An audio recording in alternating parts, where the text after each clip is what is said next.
Bonjour et bienvenue dans Goupils Camera pour cette mini review du Z6.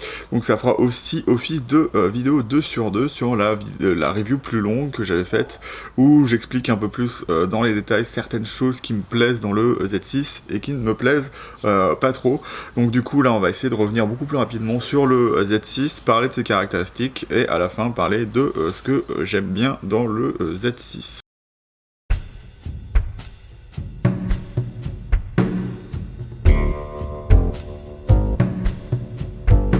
Les premiers Nikon Z, donc le Z7 et le Z6, c'est la première itération du mirrorless selon Nikon. Donc vous avez du coup le Z6 ici, donc c'est le petit frère du Nikon Z7. Il va avoir un capteur typiquement moins défini, le 24, je sais pas combien de Sony.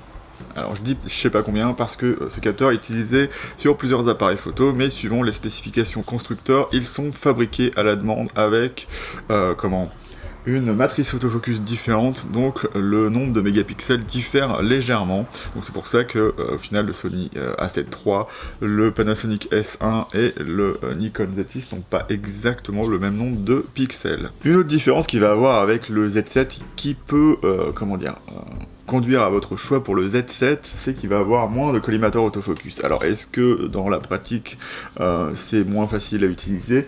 Légèrement. C'est pas que le nombre soit manque des collimateurs autofocus, hein, parce que 273 je crois, par rapport à 490 et quelques. La différence, on la verra pas vraiment tout de suite. Et en plus, ce qui est intéressant, c'est que vous pouvez, si vous voulez en avoir encore moins, sélectionner un collimateur sur les deux. Le seul problème que ça va avoir, c'est que lorsque vous avez moins de collimateurs autofocus, évidemment, ils vont prendre plus de place sur le capteur. Donc ça fait que les collimateurs autofocus du Z6 sont moins discriminants que les collimateurs du Z7. Donc ce qui peut entraîner légèrement des fois des choix de l'autofocus qui vont pas forcément être en accord avec ce que vous voulez, puisque le carré prendra plus large. Ce qu'il faut noter aussi juste avant de parler vraiment plus de l'autofocus, c'est qu'il se comporte bien dans beaucoup de situations. Il va juste avoir un petit peu de mal dans les situations très éclairées par l'arrière. Il va souvent plutôt choisir l'arrière.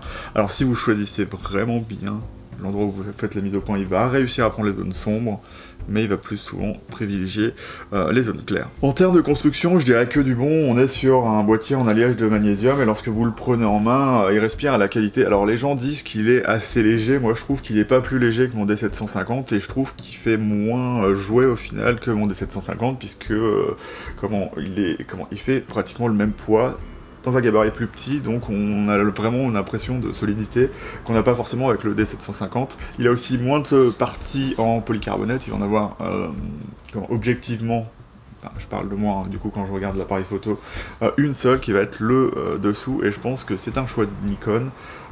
Comme ça, si on le pose par exemple sur je sais pas, une brique ou une roche, on va pas avoir tendance à écailler ou à rayer la peinture.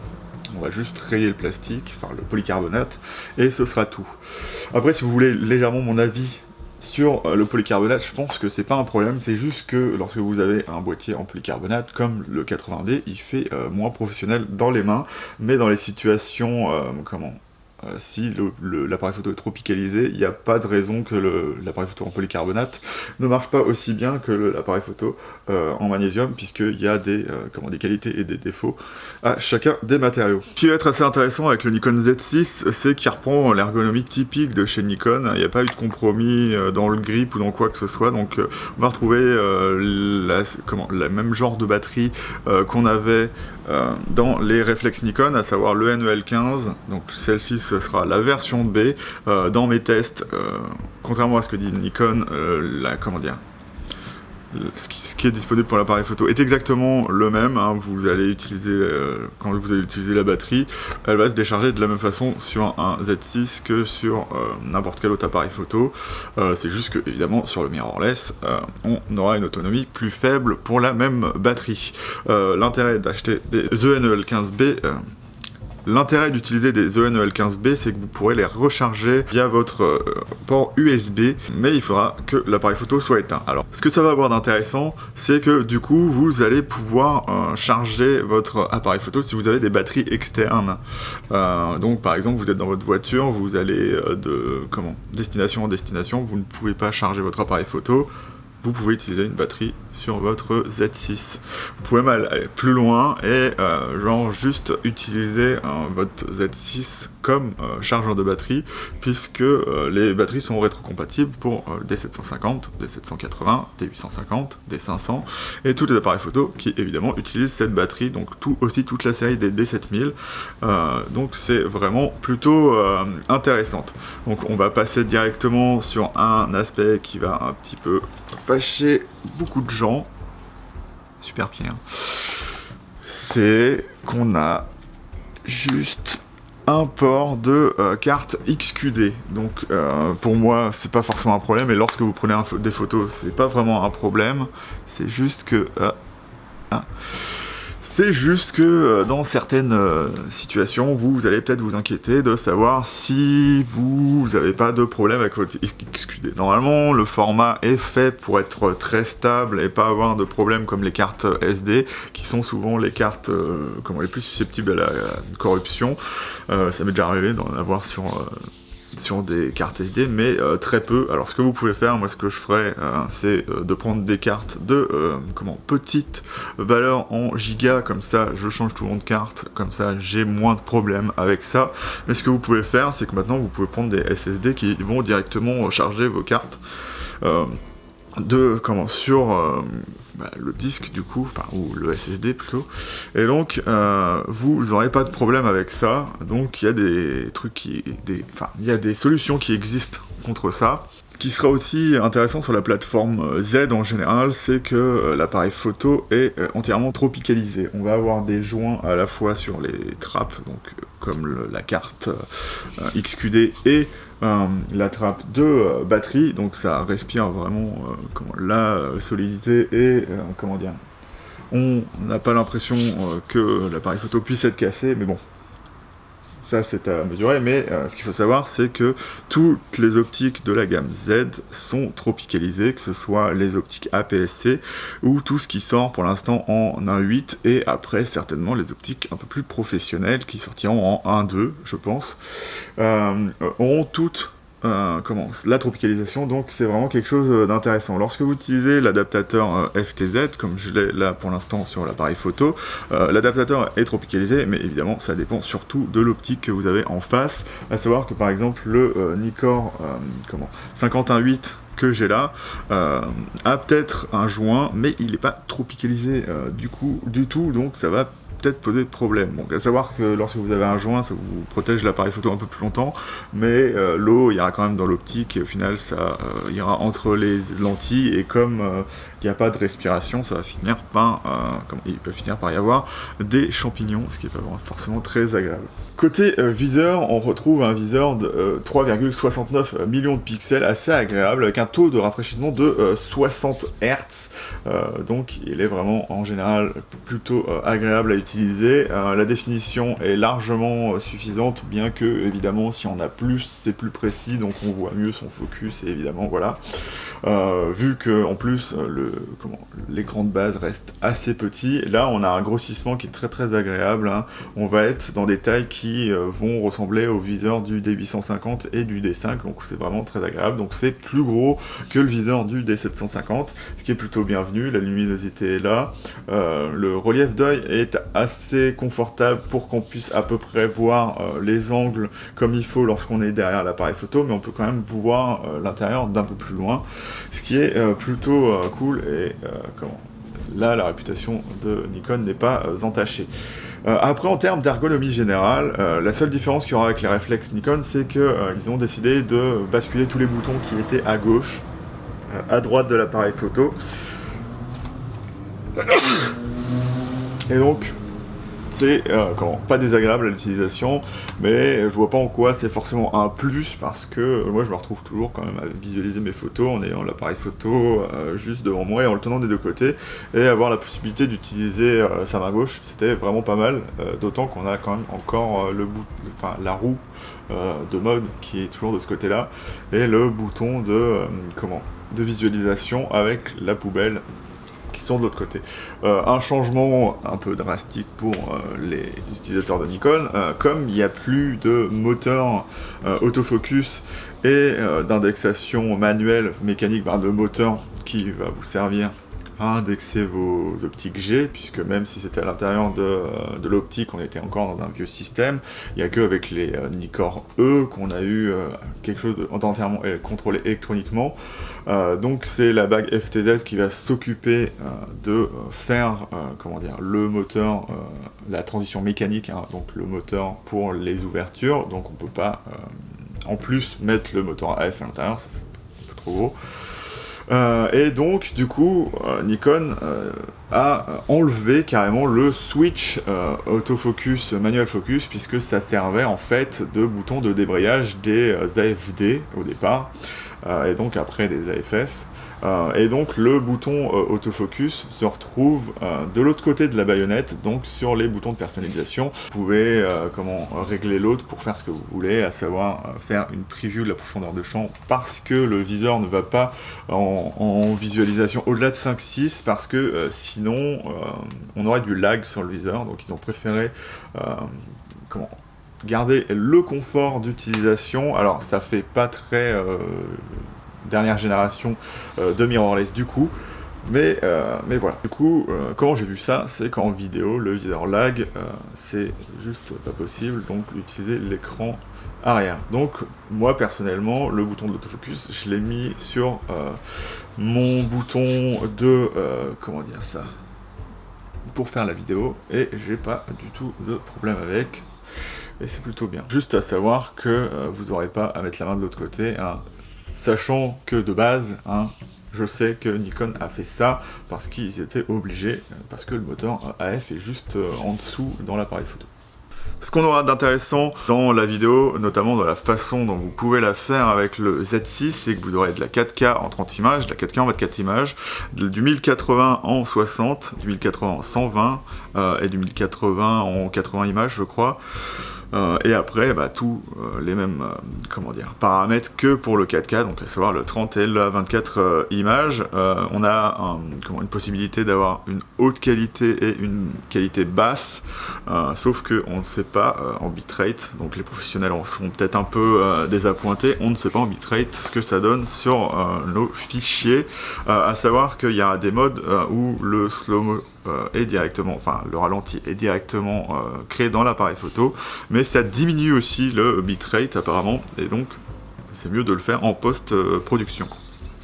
Après, j'ai dit ça, mais toute la concurrence a ça. Alors, à savoir que ce que garde d'intéressant le Z6 par rapport à, par exemple, un Canon EOS R et RP, c'est que en 4K, l'autofocus marche toujours exactement comme avant, et en crop DX, puisque vous pouvez faire du crop DX, on a toujours la 4K et la 1080 avec tout ce qu'on peut attendre du plein format, et en plus l'autofocus marche aussi.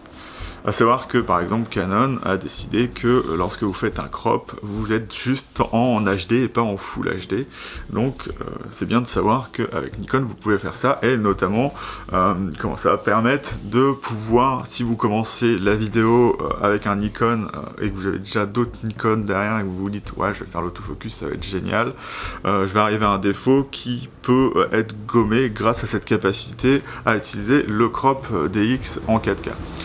Donc là, pour voir ça, je vais allumer le Z6, voilà, hop, on est en mode vidéo, ouais, c'est ça. Je vais enregistrer, et là, vous allez entendre, je vais peut-être me mettre en mode S, est-ce que je peux me mettre, voilà. Je me remets en mode S, hop, et je vais me prendre en vidéo.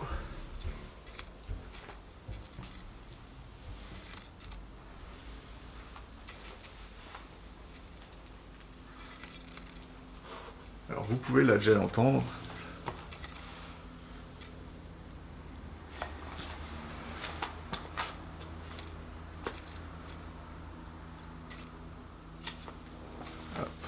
Mais du coup, le moteur autofocus G va faire énormément de bruit et donc c'est inusable en vidéo. Le seul choix que vous pouvez avoir si vous voulez l'utiliser tel quel avec une optique G, c'est vraiment de vous mettre un peu plus loin et d'utiliser genre un micro-cravate parce que avec le ROD là, vous avez dû entendre que l'optique fait beaucoup de bruit. Du coup, la vidéo avec le Z6, ça peut être légèrement compromis, mais il y a une solution qui est assez simple, c'est d'acheter des optiques pas chères, et il y a une optique qui correspondra vraiment très bien aux attentes des gens qui veulent à la fois avoir la stabilisation, le plein format à l'occasion, mais aussi avoir potentiellement un capteur DX qui peut être stabilisé, ce que ne fait pas le Z50.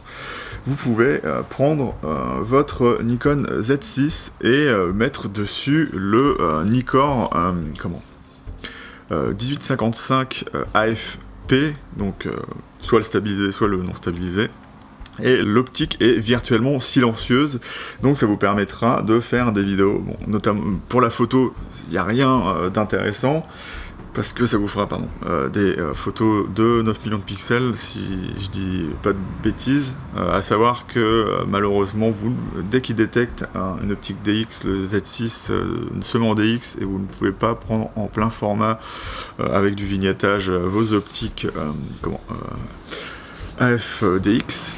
Donc ça c'est un problème, mais en vidéo vous pourrez utiliser cette optique, sachant que d'occasion vous pouvez en trouver des pas trop mal pour 60 €, des reconditionnés, notamment sur Amazon. Donc si c'est juste pour prendre de la vidéo chez vous vite fait, pour commencer, pour faire du vlog ou tout ça, c'est vraiment plutôt agréable. Une des capacités du Z6 qui va le rendre vraiment intéressant en vidéo, malgré le fait que l'écran ne tourne pas vers vous, c'est que en fait là par exemple, voilà, si je regarde là, l'appareil photo est juste vers moi. Alors, hop, on va se mettre comme ça. Et du coup, je regarde l'appareil photo et je peux prendre à distance. Donc, ce qui est assez intéressant, c'est que si vous faites, pas forcément du vlogging, mais vous prenez en vidéo, hop, d'un peu loin, moi ce que je fais quand je fabrique mes instruments, je peux quand même contrôler de temps en temps que le focus soit bon. Et même si vous faites du vlogging par exemple sur pied, vous pouvez pas vous voir, vous pouvez checker que l'appareil photo est vraiment capable de vous voir. Et là, sachant que je me suis mis en vidéo, là, je suis en train d'enregistrer, voilà, potentiellement, bon, voilà, salut, tu fais encore beaucoup de bruit, mais voilà. J'ai l'autofocus qui marche, et donc ça peut me permettre simplement, si je suis par exemple sur le 80D et que je filme pendant 10 minutes, et je veux juste activer la caméra B, en fait, si je le laisse allumer avec le Bluetooth on, il va se rallumer lorsque je vais utiliser mon téléphone portable, ce qui est plutôt intéressant. Donc on va arrêter ça. Après être revenu sur la vidéo, je vais vite fait parler de l'autofocus. Vite fait, c'est un peu compliqué parce qu'il y a plein de choses à dire sur le Z6. Pour moi, il n'a pas un mauvais autofocus. Il n'a pas une mauvaise façon de gérer ses modes d'autofocus, mais il a été créé pour vraiment être quelque chose de... une entrée dans le mirrorless Nikon. Donc les modes sont pas forcément pas intuitifs, mais pas forcément aussi complets, on va dire, dans toute sa plage que un autofocus Nikon standard, à savoir qu'on n'aura pas le mode 3D. Moi je l'utilise pas en général parce que à tester les modes 3D en général, au bout d'un moment je me demande ce que fait l'appareil photo. Est-ce qu'il fait vraiment ce que j'ai envie, donc voilà, et sachant que sur un réflexe on est quand même réduit à un cadrage vachement particulier, ce qu'on n'a pas sur un mirrorless, et ce qui fait que je trouve le Nikon Z6 intéressant, même si c'est le cas de n'importe quel mirrorless, c'est qu'on peut vraiment prendre très loin. On a 93% en horizontal et 100% en vertical, et ça avec des collimateurs qui sont tous aussi sensibles, alors que le D750, je pourrais des fois être meilleur que le Z6, mais c'est que sur le collimateur central, et le réflexe a un avantage, c'est que lui il utilise toujours l'ouverture, par exemple quand je le testais avec le 35 mm, je utilisais toujours f2, alors que moi, pour avoir des images plus nettes, j'étais obligé de rester à f4, et l'autofocus marchait à f4.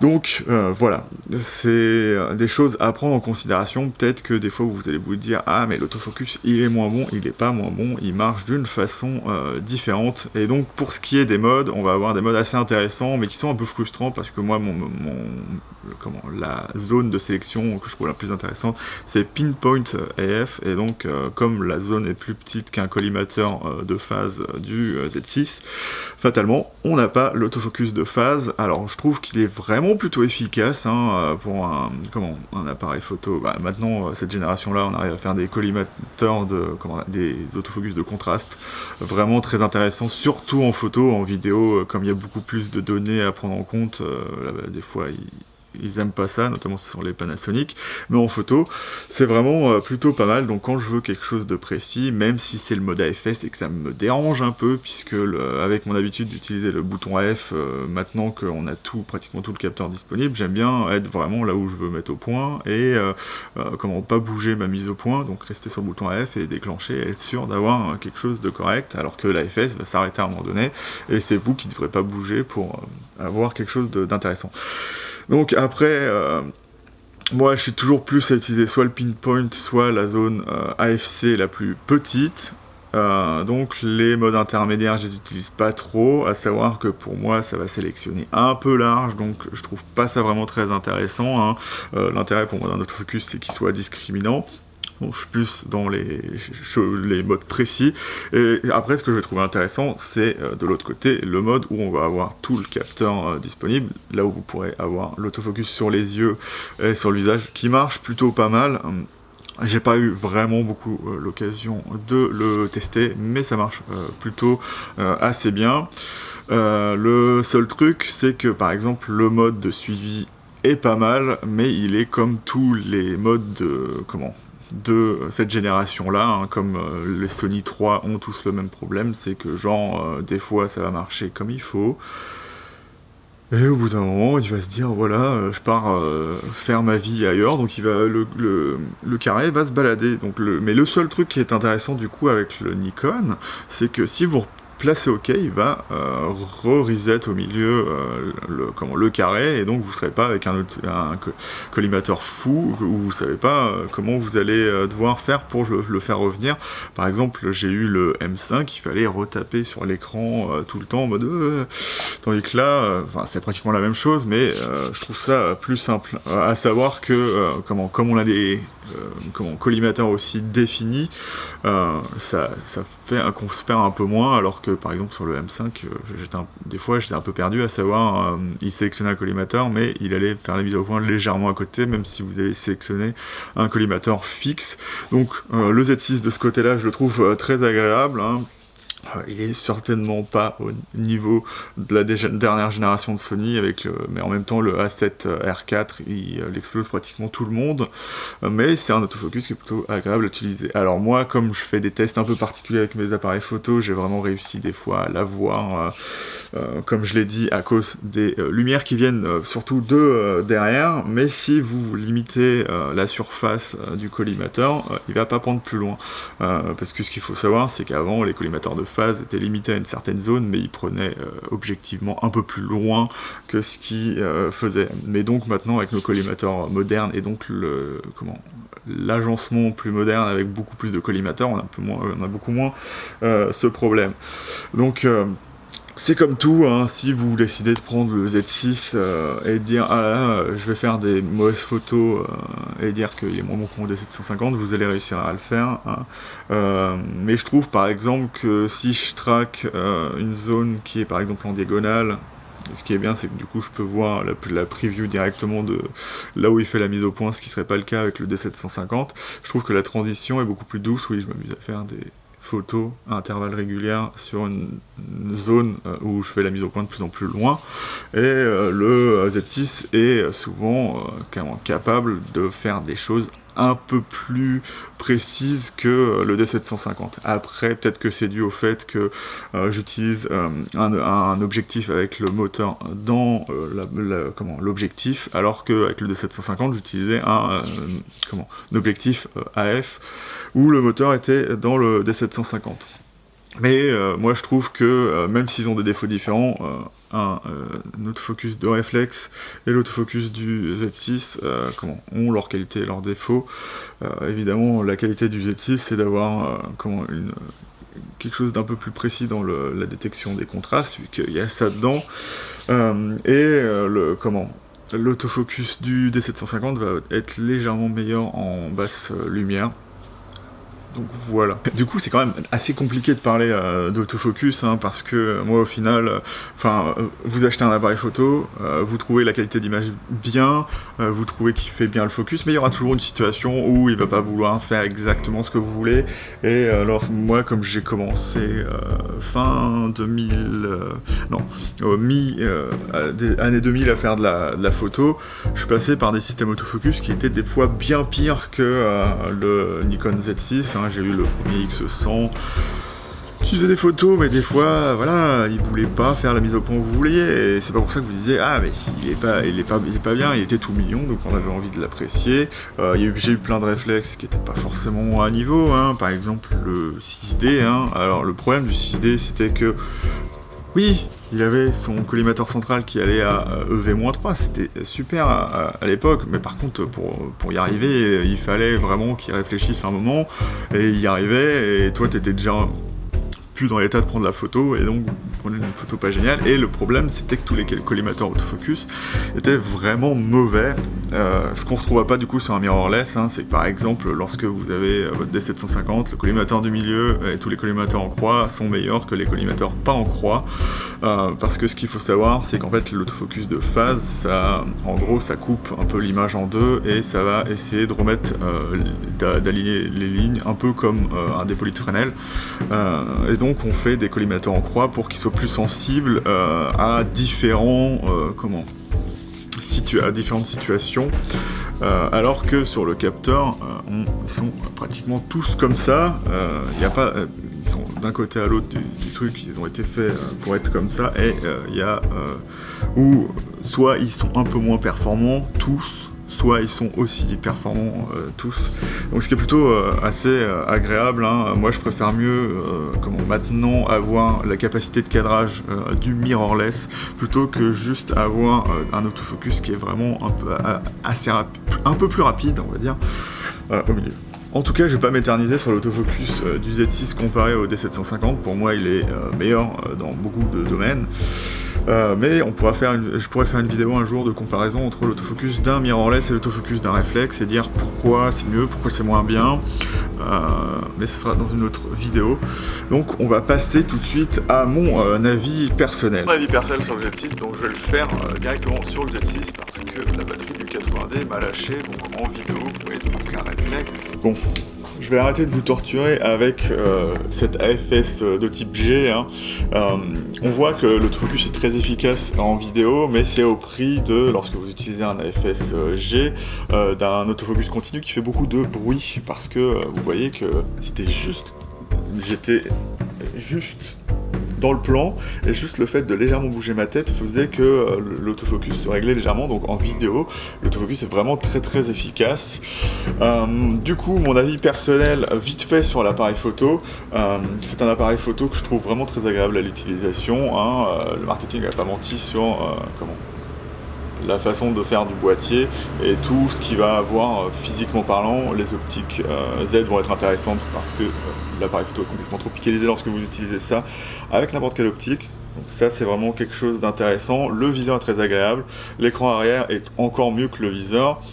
Le seul souci, ça va venir de certaines choses dans l'autofocus. Il y a des moments où il est pas très efficace, notamment une situation où, lorsque vous êtes avec une lumière artificielle, je dis artificielle parce que de jour ça ne le fait pas, bizarrement. Il faut vraiment que, on a une concentration de lumière à un endroit et quelque chose de très sombre en face, et l'appareil photo ne comprendra pas ce qui se passe. C'est d'autant plus étonnant que ça a l'air d'être une limitation, soit en termes d'algorithme, soit en termes de processeur, de data dans l'appareil photo, parce que lorsque vous faites vous remettez en manuel, il arrive à vous faire la confirmation de l'autofocus sur ce qui est sombre, donc ça veut dire que lorsqu'il voit l'image, il est capable de comprendre à peu près où est cette partie sombre, mais il n'arrivera jamais à faire la mise au point dessus. Donc ça demanderait des tests plus poussés, mais je pense qu'il y a un problème de ce côté-là. Alors, moi je veux garder ce boîtier pendant un moment, donc je prie pour que ce soit quelque chose qui est améliorable via logiciel, donc une mise à jour, mais je pense que à la fois Nikon et Canon, dans leur première génération de mirrorless, n'ont pas mis ce qu'il fallait en termes de puissance de calcul dans l'appareil photo pour que ça marche. Donc moi c'est ce que je crains, donc j'espère qu'ils vont peut-être quand même améliorer l'algorithme pour qu'il soit capable de trouver une nouvelle façon de calculer pour qu'il n'y ait pas autant de problèmes que ça, mais sachez que dans 2 ou 3% des cas, vous allez avoir des problèmes avec l'autofocus, mais généralement il est plutôt bien. Alors du coup de ce côté-là, oui, ça m'embête un peu de ne pas avoir un Sony, mais en fait, pour un avis plus général, ce qu'il va y avoir d'intéressant par rapport à un Sony, c'est que certes, on n'a pas vraiment une bête à l'intérieur, donc par contre en qualité d'image, on est un peu meilleur que comme Sony, notamment dans la Color Science, mais sinon c'est la même chose, hein, on aura un capteur qui est très doué dans sa dynamique. Bon, le Z6 et le processeur X-Speed 6 vont avoir quelque chose de très bien, c'est que jusqu'à 6400 ISO on garde une très bonne dynamique, donc ça c'est une amélioration par rapport au D750, et c'est à la fois dû au nouveau capteur, la nouvelle façon d'agencer le capteur et le processeur X-Speed 6, donc ça c'est vraiment très agréable. Mais ce qu'il va avoir de plus que la bête qui est à l'intérieur du Sony, c'est que peut-être on aura une électronique embarquée un peu moins puissante, mais on échange ça contre un viseur qui est beaucoup plus agréable que la 7R3, oui, que la 7R3 quand même, enfin que la 7 III surtout, et un écran arrière qui est bien mieux même que la 7R4, donc c'est vraiment des limitations que Sony a fait délibérément pour pas que leurs appareils photo coûtent vraiment très cher, et Nikon a plus choisi de faire un boîtier plus cohérent et inviter les gens à avoir quelque chose qui est vraiment agréable à l'utilisation, aux dépens d'un autofocus qui est un peu moins agréable à utiliser. Donc du coup, ce qui va être intéressant, c'est surtout par exemple en vidéo d'utiliser des optiques natives Z. Je vous ferai un test avec une optique DX, le dernier 18-55 qui existe aujourd'hui, pour voir si ça améliore les conditions de vidéo et pour voir si ça peut être quelque chose d'envisageable en vidéo sur le Z6.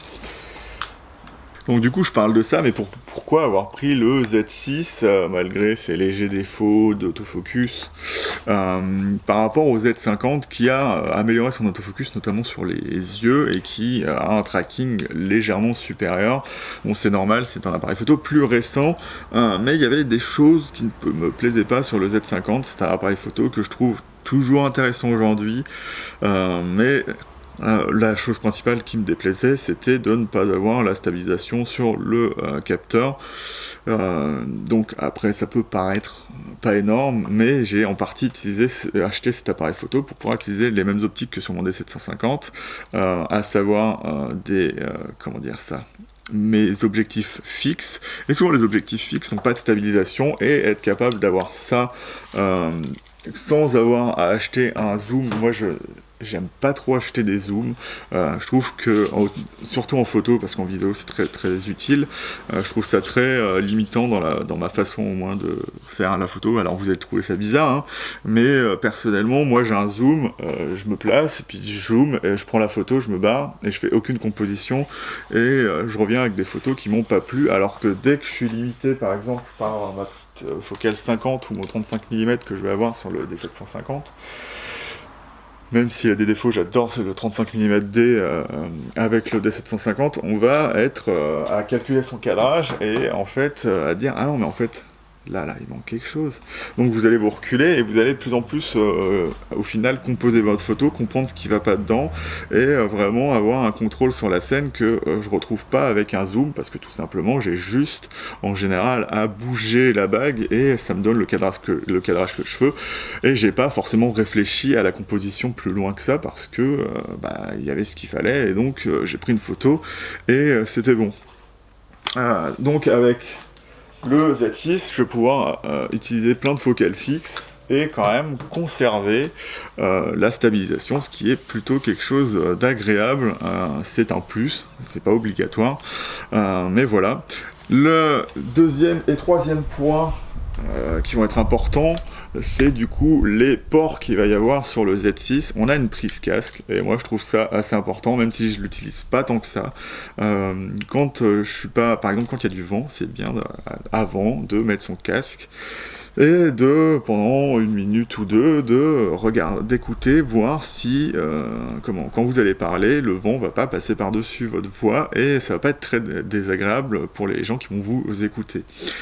Et après, il y a une dernière chose, c'est qu'il n'y a pas de prise accessoire, donc de prise télécommande sur le Z50, et ce qui est un gros faux pas pour moi, parce que c'est quand même un appareil photo à 1000 €, donc il pourrait proposer quelque chose d'intéressant pour ceux qui veulent faire de la photo de nuit. Alors après, c'est peut-être pas dit que vous puissiez pas par l'USB adapter quelque chose, mais j'en ai jamais entendu parler. Donc typiquement, moi, ce que je fais avec la prise accessoire, hein, à savoir que ça fonctionne pratiquement comme la prise 8 broches sur les D800, D700, c'est que vous allez pouvoir accrocher un intervallomètre derrière. Alors, vous allez me dire, il y a un intervallomètre dans l'appareil photo, et même dans le Z50, mais oui, sauf que vous pouvez pas bloquer votre bulbe à la vitesse que vous voulez avec l'intervallomètre qui est à l'intérieur de l'appareil photo, ce que vous pouvez avec un intervallomètre externe. Et donc c'est pour ça souvent que j'utilise une télécommande externe, c'est pour pouvoir passer les 30 secondes, plus que pour avoir juste l'intervallomètre sur l'appareil photo. Après, si je fais de l'intervalle, ce qui va être intéressant avec d'avoir ça à l'extérieur de l'appareil photo, bien que quand vous voulez faire du time-lapse vidéo, vous le ferez dans le Z6, c'est que vous n'avez pas besoin d'aller dans l'appareil photo, et donc vous pouvez plus ou moins avoir, j'ai pas la télécommande là, avoir juste la télécommande allumée, et pas vous déranger à avoir l'écran allumé et vous éblouir, et plus vraiment voir la scène comme vous le voulez. Après, un des problèmes aussi, encore un, que va avoir le Z50, et c'est des choses que je trouve pas très bien, parce que normalement l'avantage du mirrorless par rapport au réflexe, c'est de pouvoir vous donner, même en APS-C, des viseurs très agréables, hein, à savoir que le problème de l'APS-C en réflexe, c'est comme le capteur est plus petit, le viseur est fatalement plus petit, et même si vous l'agrandissez, vous perdez un peu en qualité, puisque vous êtes obligé de grossir, et ça coûte cher, et donc pour pas que ça coûte trop cher, on fait des éléments un peu cheap, et donc le Z50 va avoir un viseur moins défini que le Z6, et donc encore une fois, c'est quelque chose de pas forcément très agréable. Donc voilà. Pourquoi j'ai pris le Z6 par rapport au Z50, hein, ça ne fait pas du Z50 un mauvais appareil photo. Si vous commencez par le Z50, vous n'aurez aucun problème avec le Z6 ou quoi que ce soit. Ce qui est bien, c'est que les optiques sont adaptées, vous pourrez faire directement 20 millions de pixels avec votre DX, alors que ce que je veux faire, c'est d'adapter une optique DX sur le Z6. Je pourrais utiliser que ça en vidéo. Si je fais des photos, ça me limitera à 9 millions de pixels, donc ce qui n'est pas forcément très agréable. Donc on va récapituler ce qui peut être intéressant dans le Z6 par rapport à la concurrence, c'est juste que Sony, en termes de prestations photo, donc de ce que vous allez donner, il sera généralement meilleur en termes d'autofocus.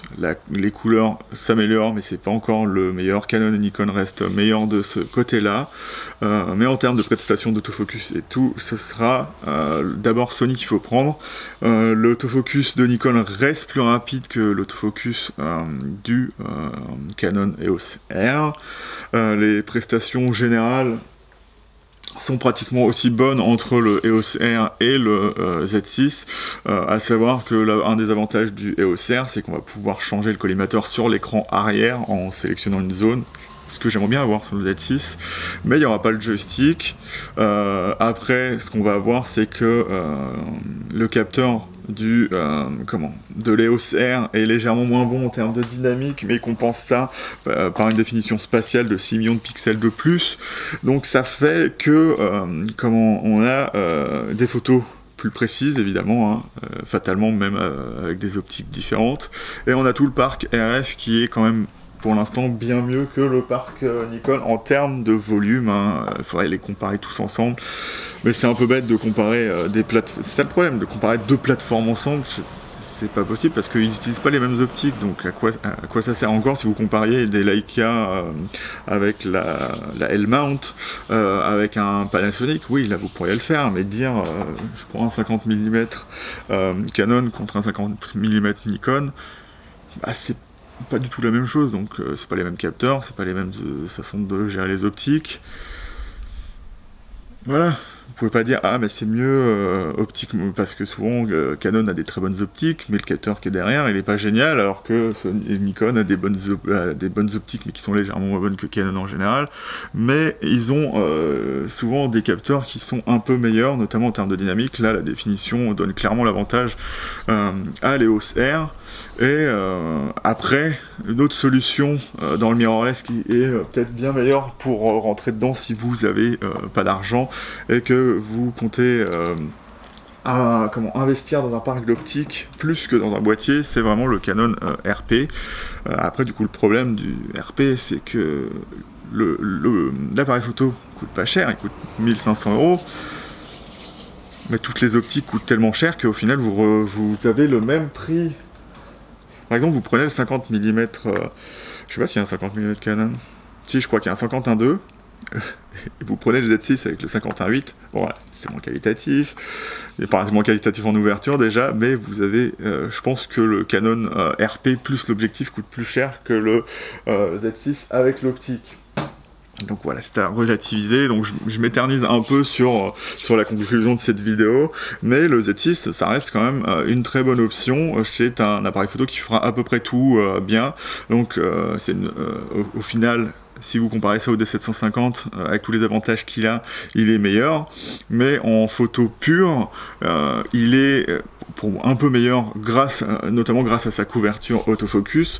Mais il y a juste trois situations particulières qui vont l'emmerder et où le D750 l'explose. C'est juste ça. Donc si vous êtes quelqu'un qui n'aime pas les mirrorless, vous trouverez toujours quelque chose à dire dessus. C'est normal. Quand on veut démonter un système, on trouve toujours les arguments pour le démonter. Mais moi, je trouve que c'est plutôt un bon essai de Nikon, qui a ses défauts, mais qui mérite un peu d'amour et qui mérite que vous vous investissiez dedans si vous voulez continuer à avoir des beaux appareils Nikon avec des optiques qui promettent d'être assez bonne, on va dire. Donc voilà, je vous dis salut et à bientôt pour une prochaine vidéo dans Goupils Caméra. N'hésitez pas à liker cette vidéo et à vous abonner, ça m'aidera, oui, certainement, surtout à être vu déjà. Si vous êtes plus intéressé par la lutherie, vous pouvez aller sur mon autre chaîne qui est la Chambre de Goupil. Si vous voulez retrouver d'autres vidéos sur la photo beaucoup plus anciennes, elles sont aussi là-bas. Je vais pas les réuploader ici parce que je sais même pas où elles sont et je sais même pas si je les ai encore. Et donc voilà, donc je vous dis salut